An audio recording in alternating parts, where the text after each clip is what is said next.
Hey guys, today I'm going to show you two things that are based on the TG-7 housing. Many people need to mount an external flash, and by mounting an external flash, you also need a fiber optic cable. Fiber optic cable can look somewhat like this: two L-type connectors in the end and a coil. There are many forms of cables. This one is, for instance, a lot thicker. It has angled ends, and this is a double cable, as you can see. If you have a look at the housing, you'll see that there's no outlet. That's where the flash is supposed to be going off, but there is no connector, there's no adapter to mount the flash cable on. If you look at the similar housing from Seafrogs, it's a little bit bigger, but has more features.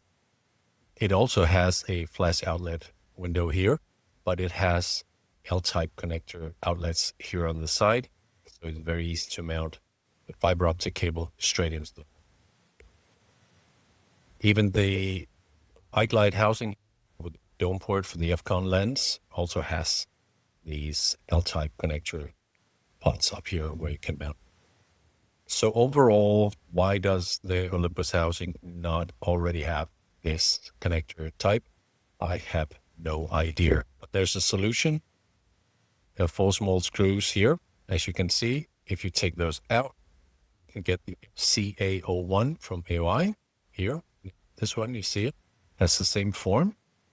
You just take that out of the back here and you unscrew the flash window from the housing and you mount this one instead.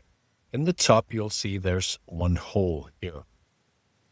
In this hole, you can put this L-type stud.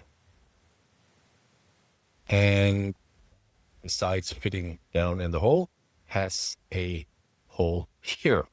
And that's for the flash, as you can see. That's for the flash cable.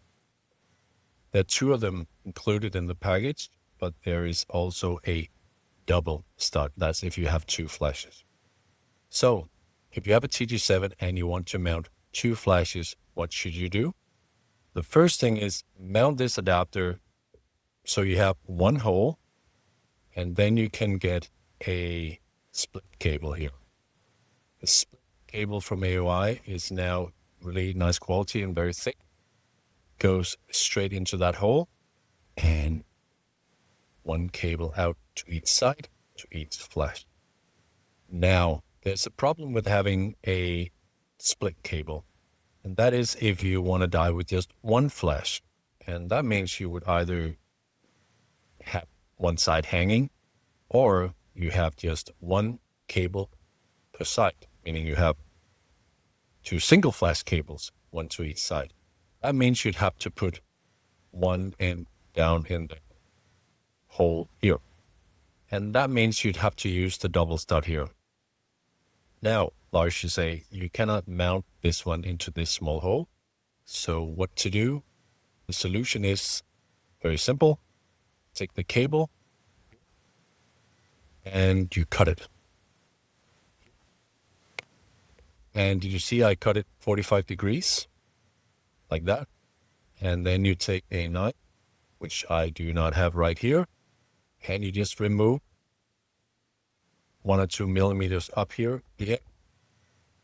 So the inside of the fiber optic cable are visible.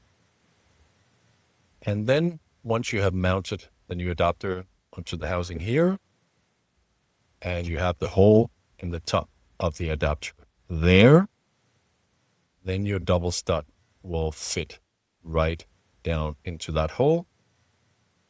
And then you can mount fiber optic cable down into one of these holes, and it takes a bit of power. You can see it goes all the way down, and have 2 single cables, one to each side. Quite simple, but I do understand that it's a little bit fearsome for some to actually cut their cables. We try to take care of them, so having to cut them ourselves is not exactly the number 1 priority list when you get a new housing, right? But that's how you do it. You mount the adapter. You have the single studs here, single or double, or you can just take a single cable, fit it straight down to hole and use a split cable down into the adapter. There are your options. Easy.